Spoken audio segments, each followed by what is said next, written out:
মানিকগঞ্জের ঘিওরে লায়লা আরজু নামের ৬০ বছর বয়সী এক গৃহবধূর গলাকাটা লাশ উদ্ধার করেছে পুলিশ।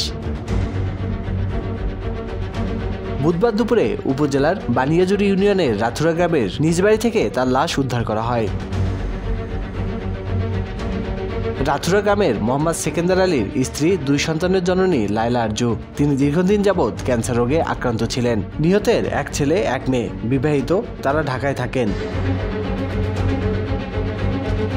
এই ঘটনার জন্য বাড়ির কাজের মহিলা একই গ্রামের সাইদা বেগম বয়স ৩৮ ও কাজের মহিলার স্বামী মোহাম্মদ হালিম বয়স ৪৮কে জিজ্ঞাসাবাদের জন্য থানায় নিয়ে গেছে পুলিশ।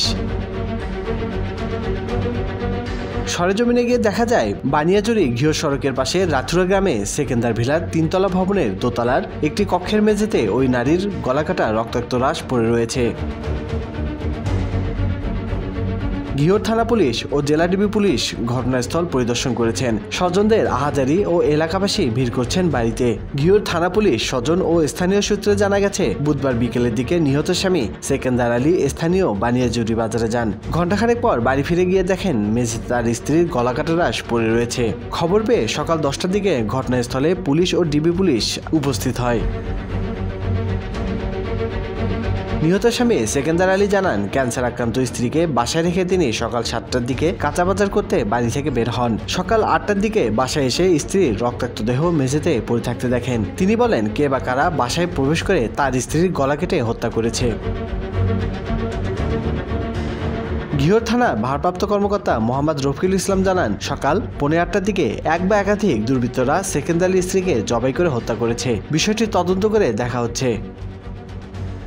সকাল 8টার দিকের ঘটনা আজকে।